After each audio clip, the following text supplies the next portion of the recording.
అయితే 2000 దాదాపు మీరు జెడ్పీ చైర్మన్ కాంగ్రెస్లో ఉండడం జరిగింది. ఆ తర్వాత మీరు వైఎస్ఆర్సీపీలో కూడా జాయిన్ అయినట్టు నాకు కొంత సమాచారం ఉంది.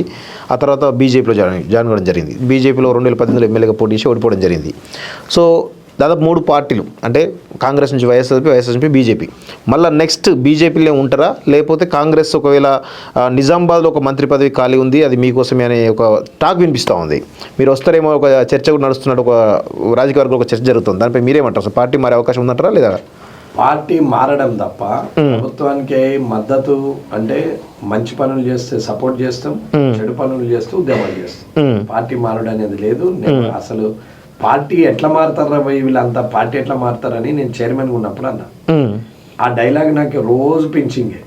కానీ నేను మారడానికి ఒక కారణాలు ఉన్నాయి. కానీ ఆ అవకాశం కోసమో, అధికారం కోసమో, పదవి కోసమో ఎప్పుడు మారలేదు.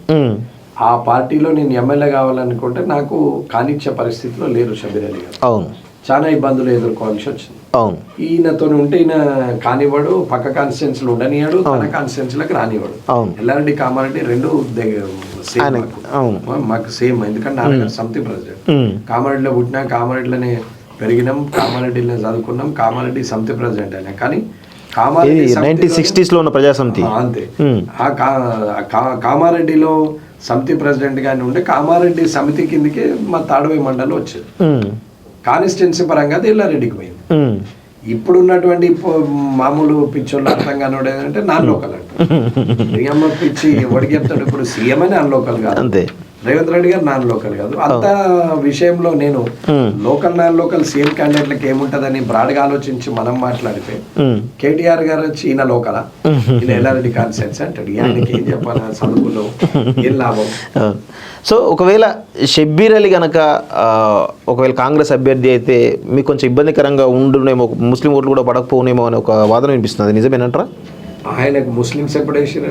ఆయన ముస్లింస్ ఏం చేసిండని పోయి అడగండి ఒకసారి. కామారెడ్డి ఏం చేసిండ్రు? General analysis.